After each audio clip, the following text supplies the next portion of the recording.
Hello friends, എല്ലാ കൂട്ടുകാർക്കും മൗനരാഗം സീരിയലിലെ നാളത്തെ അടിപൊളി പ്രൊമോ റിവ്യൂയിലേക്ക് തന്നെ സ്വാഗതം കേട്ടോ. അങ്ങനെ നാളെ നമ്മുടെ മൗനരാഗം സീരിയൽ ഉണ്ടോന്ന് അറിയില്ല, ഉണ്ടെങ്കിൽ രാവിലെ തന്നെ എപ്പിസോഡ് ഇടാം. അപ്പൊ നാളത്തെ പ്രൊമോ നല്ല സൂപ്പർ പ്രൊമോ ആയിട്ട് എന്താ കാണിക്കണെന്ന് വെച്ച് കഴിഞ്ഞാൽ, നമ്മുടെ കല്യാണിയും കിരണും കൂടി അങ്ങനെ മൂപ്പന്റെ അടുത്തേക്ക് വരുമ്പോഴേക്കും നമ്മുടെ മൂപ്പന്റെ ഭാര്യ വല്ലി കിരണിനും കല്യാണിക്കും വേണ്ടി ചുക്ക് കാപ്പി റെഡിയാക്കി കൊടുക്കുക കേട്ടോ. അത് കുടിക്കുമ്പോൾ തന്നെ കിരൺ പറയണ്ട, അയ്യോ ഇത്ര ടേസ്റ്റ് ആണ്, ഇത് ചുക്ക് കാപ്പി ആണോ എന്ന് ചോദിക്കുമ്പോൾ അതെ, ഇത് ചുക്ക് കാപ്പിയാ. പക്ഷെ ഞാൻ പറഞ്ഞു, ഇതിലൂടെ ചുക്കും അതുപോലെ തന്നെ കുരുമുളകും മാത്രമല്ല, കുറച്ച് ആയുർവേദ സാധനങ്ങളൊക്കെ ഇട്ടിട്ടുണ്ട്. ഇത് കുടിച്ചാലേ എത്ര പനിച്ച് വിറച്ച് കയറ്റി കിടക്കണ ആളാണെങ്കിലും ചാടി എഴുന്നേക്കും. അത്രക്കുള്ള പ്രത്യേക തരം സാധനങ്ങളൊക്കെ ചേർത്തിട്ടുണ്ടെന്ന് പറയാണ് കല്യാണി. പറയണ്ട, അയ്യോ ഇത് സൂപ്പർ ആയിട്ടുണ്ട് കേട്ടോ കിരണേട്ടാ, ഇതിന്റെ രഹസ്യം നമുക്കൊന്ന് ചോദിച്ചാലോ? അതൊന്നും പറയാൻ പറ്റില്ല കല്യാണി, ഇതൊക്കെ കാട്ടിലുള്ള സാധനങ്ങൾ കൊണ്ട് ചെയ്യണത് അല്ലേ മൂപ്പാന്ന് പറയുമ്പോ, അതെ അതെ മോളെ, ഇത് കാട്ടിൽ മാത്രം കിട്ടുന്ന ചില മരങ്ങളുടെ തടിക്കഷ്ണവും അതിന്റെ അതൊക്കെ സംഭവങ്ങളൊക്കെ കൊണ്ട് ചെയ്യണതാ. ഇതൊന്നും അവിടെ കിട്ടില്ല മോളെ. നാട്ടിൽ ഇങ്ങനത്തെ മരങ്ങൾ കാണാനില്ലല്ലോ. ആകെ കാണുന്നത് എന്താണ്? കുറെ മാവും പ്ലാവും തെങ്ങും അല്ലാതെ വേറെ എന്തുണ്ട് അവിടെ? പക്ഷെ നമ്മുടെ കാട്ടിലുണ്ടല്ലോ 10,000-കണക്കിന് മരങ്ങളുണ്ട് എന്നൊക്കെ പറഞ്ഞിട്ട് മൂപ്പ സംസാരിക്കുകയാണ്. എന്തായാലും സംഭവം കൊള്ളാട്ടോ, സൂപ്പർ ആയിട്ടുണ്ട്. ഹോ, ഇതുപോലത്തെ ഒരു ചുക്ക് കാപ്പി കുടിച്ചിട്ടേ ഇല്ല. മൂപ്പം പറഞ്ഞ പോലെ തന്നെ അതെ വന്നപ്പോ ചെറിയൊരു ക്ഷീണം ഉണ്ടായിരുന്നു, ഭയങ്കര വെയിലായിരുന്നല്ലോ. പക്ഷെ ദേ വന്ന് ഈ ചുക്ക് കാപ്പി പിടിച്ചപ്പോ ഇല്ല, ദേ ഒരു ക്ഷീണവും ഇല്ല, പയറ് പോലെയായി എന്നിങ്ങനെ പറയണം. എങ്കിലും ഉച്ചക്കത്ത് ഊണ് കഴിച്ചിട്ട് പോയാൽ മതി എന്ന് പറയുമ്പോ കല്യാണി പറയണ്ടയോ, സമയമില്ല കേട്ടോ, ഞങ്ങൾക്ക് തിരിച്ച് അവിടെ എത്തേണ്ടതാണ്. തേ മേടിച്ചിട്ട് പെട്ടെന്ന് പോകാന്ന് വെച്ചിട്ട് ഞങ്ങൾ വന്നതെന്ന് പറയുമ്പോൾ അതൊന്നും പറഞ്ഞാൽ പറ്റില്ല. നിങ്ങളെ നാട്ടിൽ നിന്ന് കാട്ടിലേക്ക് വന്നിരിക്കുക, കാട് കാണാൻ. അപ്പൊ നാട്ടിൽ നിന്ന് വന്ന ആൾക്കാരെ സ്വീകരിക്കണം, അതാണ് കാടിന്റെ മര്യാദ.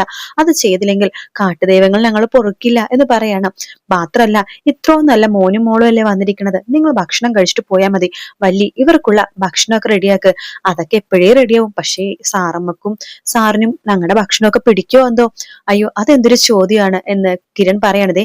കല്യാണം ഉണ്ടല്ലോ, നിങ്ങൾ വിചാരിക്കുന്ന പോലെ ഒന്നല്ല, ഒരുപാട് കഷ്ടപ്പെട്ട് ഈ നിലയിലെത്തിയ പെൺകുട്ടിയാണ്.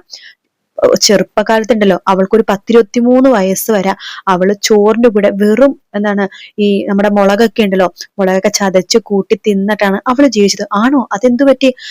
അതൊക്കെ വലിയ കഥയാ മൂപ്പ, പറയാനുണ്ടെങ്കിൽ ഒത്തിരി ഉണ്ട്. ഇപ്പോഴാണ് ഒരു 2 വർഷമായിട്ടുള്ളൂ ഇവളൊന്ന് സന്തോഷത്തോടെ ജീവിക്കാൻ തുടങ്ങിയിട്ട്. അപ്പൊ സന്തോഷം വീണ്ടും ഇല്ലാന്ന് വെച്ചു. അതെന്തു പറ്റി? ആ കല്യാണിയുടെ അമ്മ മരിച്ചുപോയി. 2 മാസേ ആയിട്ടുള്ളൂ. അയ്യോ, കഷ്ടമായി പോയല്ലോ. എങ്ങനെയാ മോളെ മരിച്ചത്? അതൊരു ദുഷ്ടൻ കൊന്നതാ എന്ന് പറയാട്ടോ. അതെയോ എന്ന് പറയുമ്പോ കിരൺ പറയണ്ട, സത്യം പറയാലോ, ഞങ്ങൾ ഈ കാട്ടിൽ വന്നത് സത്യം പറഞ്ഞാൽ തേൻ എടുക്കാൻ വേണ്ടി മാത്രമല്ല. പിന്നെ ഞാൻ പറഞ്ഞില്ലേ, കല്യാണിന്റെ അമ്മേനെ ഒരു വൻ കൊലയാളി കൊന്നു.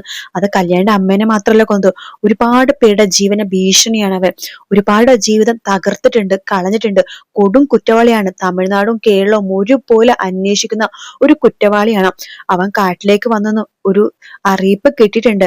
മാത്രമല്ല ഞങ്ങൾക്കത് സംശയമുണ്ട്. അതുകൊണ്ട് കാട്ടിലേതിന് മുമ്പ് ഞാൻ ഒരു പ്രാവശ്യം വന്നിരുന്നു, ഇവളുടെ ചേച്ചിയുടെ ഭർത്താവിനെയും എൻ്റെ ഒരു സുഹൃത്തിനെയും കൂട്ടിക്കൊണ്ട്. അന്ന് നോക്കിയപ്പോഴൊന്നും കണ്ടു കിട്ടിയില്ല. പക്ഷെ അങ്ങനത്തെ ഒരാളെങ്ങാനും ഇവിടെ ഉണ്ടെങ്കിൽ മൂപ്പ ഞങ്ങളത് പറയണം കേട്ടോ എന്ന് പറയുമ്പോൾ മൂപ്പൻ പറയണ്ട, നിങ്ങൾ ഒന്നും കൊണ്ട് പേടിക്കണ്ട. അങ്ങനത്തെ എന്തെങ്കിലും കൊടും കുറ്റവാളി എങ്ങനെ ഈ കാട്ടിൽ പെട്ട് കഴിഞ്ഞാലുണ്ടല്ലോ, ഞങ്ങളായിട്ട് അവർക്ക് ശിക്ഷ കൊടുക്കേണ്ട കാര്യമില്ല മോനെ. കാരണം പോലീസുകാരോ നിയമോ ഒന്നും ശിക്ഷ കൊടുക്കേണ്ട കാര്യമില്ല, കാട്ടുദേവതകൾ തന്നെ അവന് ശിക്ഷ കൊടുക്കും. അല്ലെങ്കിൽ കണ്ടോ, കാട്ടിൽ ആര് തെറ്റ് ചെയ്താലും അവർക്കുള്ള ശിക്ഷ അപ്പ തന്നെ കിട്ടിയിരിക്കും. ഇത് ഞങ്ങളുടെ വിശ്വാസമല്ല, ഞങ്ങളുടെ കൺമുമ്പിൽ കാണുന്ന കാഴ്ചകളാണെന്ന് പറയണം. കിരൺ പറയുന്നുണ്ട്, അവൻ വിചാരിച്ച പോലെ നല്ല കൊടും ക്രിമിനലാണ്. നിങ്ങൾ ഈ വിശ്വസിക്കുമെന്നറിയില്ല, അവനെ കണ്ടു കിട്ടി കഴിഞ്ഞാൽ സ്പോട്ടിൽ അവൻ മുങ്ങിക്കളയും. അങ്ങനത്തെ സ്വഭാവമാണ്. പല വേഷത്തിലും പല സ്വഭാവത്തിലും പലയിടത്തും പ്രത്യക്ഷപ്പെടുന്ന ഒരുത്തനാണ്. ആണോ എന്നൊക്കെ ചോദിക്കുന്നുണ്ട്. അപ്പൊ മൂപ്പര് ചെറിയ സംശയം ഇങ്ങനെ തോന്നുന്നുണ്ട് കേട്ടോ. അപ്പൊ വല്യനെ ഇങ്ങനെ നോക്കുന്നു. അപ്പൊ വല്യ ഇങ്ങനെ തല ഇങ്ങനെ ആട്ടുവാട്ടോ. അപ്പൊ ഗംഗപ്രസാദും അതുപോലെ തന്നെ നമ്മുടെ അമലും കൂടി അതെല്ലാം തന്നെ ജനലരികെ കണ്ടുകൊണ്ടിരിക്കുകയാണ്. അപ്പൊ അമലു ഗംഗയെടുത്ത് പറയുന്നുണ്ട്, വിനായകേട്ട ഇത് ആ വെയിലു മനഃപൂർവ്വം ചെയ്താണ്, വിനായകേട്ടനെ കൊടുക്കാൻ വേണ്ടി തന്നെ മനഃപൂർവ്വം ചെയ്തതാണ്. അപ്പൊ അതേന്ന് ഗംഗപ്രസാദ് പറയാണ്, അവനെ ഇന്ന് അവര് വരുന്ന കാര്യം എന്നോടും അപ്പയെടുത്തും ഒന്നും പറഞ്ഞില്ല. അവരിവിടെ വരുമ്പോ വിനായകേട്ടനെ കാണണമെങ്കിൽ കാണട്ടെ എന്ന് വെച്ചിട്ടാണ് അവൻ മനഃപൂർവ്വം ഇത് പറയാതിരുന്നത്. അപ്പൊ അവൻ പറഞ്ഞില്ലെന്നാകും. അതുപോലെ തന്നെ വിനായകേട്ടൻ അവരെ കാണുകയും ചെയ്യാലോ, അതായിരുന്നു അവന്റെ അടവ് എന്ന് പറയാണ്. അപ്പൊ വിനായകന് മനസ്സിലായി വിളിച്ചു എടാ വേലു, നീ എന്നെ കൊലക്ക് കൊടുക്കാൻ വേണ്ടി നോക്കിയതാണല്ലേ, നിനക്കിട്ട് ഞാൻ വെച്ചിട്ടുണ്ടടാ, ഒരു അവസരം കിട്ടാൻ നിനക്കിട്ട് ഞാൻ പണിയുന്നുണ്ട്, അല്ലെങ്കിൽ നിനക്കുള്ള പണി ഞാൻ എപ്പോഴേ തന്നു കഴിഞ്ഞു, ഇനിയും തരുന്നില്ലടാ നിനക്കിട്ട് പണി എന്നൊക്കെ ഗംഗ മനസ്സിൽ വിചാരിക്കാട്ടോ. അമല് പറയുന്നുണ്ട് വിനായകേട്ടൻ പേടിക്കണ്ട കേട്ടോ, അവര് തേൻ മേടിക്കാൻ വേണ്ടി വന്നതാണ്, തേൻ മേടിച്ചു കഴിഞ്ഞാൽ അവര് പൊയ്ക്കോളും എന്ന് പറയാണ്. അപ്പൊ നമ്മുടെ ഗംഗപ്രസാദിന് ഒരു ആശയം തോന്നുവാണ്, തേൻ മേടിക്കാൻ വന്നതാണല്ലേ, അവനപ്പൊ ഇന്നലെ തേൻ തയ്യാറാക്കി വെച്ചത് ഇവർക്ക് വേണ്ടിയിട്ടായിരിക്കും, എങ്കിലും ഒരു പണി കൊടുക്കണമല്ലോ എന്ന് ഗംഗ മനസ്സിൽ വിചാരിക്കുകയാണ്. അങ്ങനെ കിരണിനും കല്യാണിക്കും വേണ്ടിയിട്ട് മൂപ്പനും ഭാര്യ നല്ല സദ്യ തന്നെ ഒരുക്കുന്നുണ്ടോ, കാട്ടിലെ ചെടികളുടെ ഇലകൾ കൊണ്ടും അതുപോലെ തന്നെ അങ്ങനത്തെ ഒരുപാട് നല്ല നല്ല കാട്ട് മായം ചേർക്കാത്ത ശുദ്ധമായിട്ടുള്ള സംഭവങ്ങൾ കൊണ്ടിട്ടുണ്ടാക്കിയ ഊണാണ് കേട്ടോ. അപ്പൊ കിരണിനും കല്യാണിക്കും വിളമ്പി കൊടുക്കുമ്പോൾ കിരണിനും കല്യാണിക്ക് അത്ഭുതം തോന്നാണ്, ഇത് എന്തൊരു ടേസ്റ്റ് ആണ്, ഇതുപോലത്തെ ഒരു ടേസ്റ്റ് ഇതുവരെ ജീവിതത്തിൽ അനുഭവിച്ചിട്ടില്ലല്ലോ എന്നൊക്കെ രീതിയിൽ അവർ ഭക്ഷണം നല്ല വയറ് നിറച്ച് കഴിക്കുന്നുണ്ട് കേട്ടോ.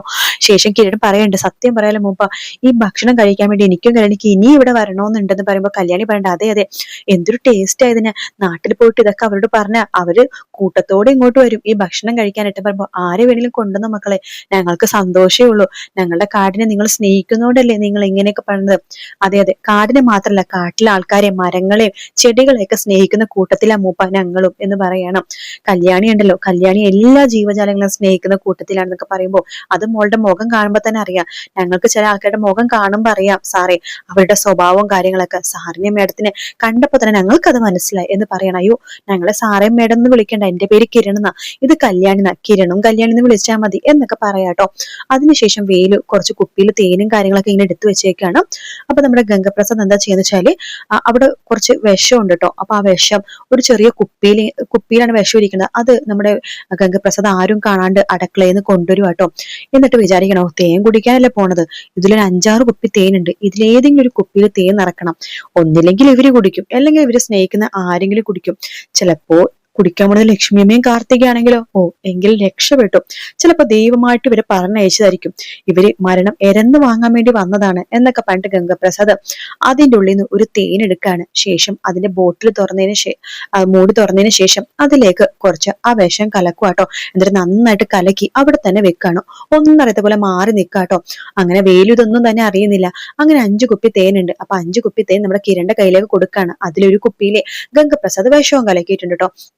അപ്പോ കിരണും കല്യാണിയും കുടിച്ചില്ലെങ്കിൽ ആരെങ്കിലുമൊക്കെ അവർക്ക് വേണ്ടപ്പെട്ടവരാണല്ലോ കുടിക്കുള്ളൂ. ആ ഒരു സന്തോഷത്തിലാണ് ഗംഗപ്രസാദ്.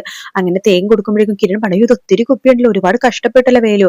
അതൊന്നും കുഴപ്പമില്ല സാറേ, നിങ്ങൾക്ക് അത്ര ഇഷ്ടപ്പെടുണ്ടല്ലേ വന്നത്, അതുകൊണ്ട് സന്തോഷമേ ഉള്ളൂ, ഇനിയും തേൻ വേണമെങ്കിൽ പറഞ്ഞാൽ മതി, എത്ര തേൻ വേണമെങ്കിലും ഉള്ളിടത്തോളം കാലം ഞങ്ങൾ തരും എന്ന് പറയാണ്.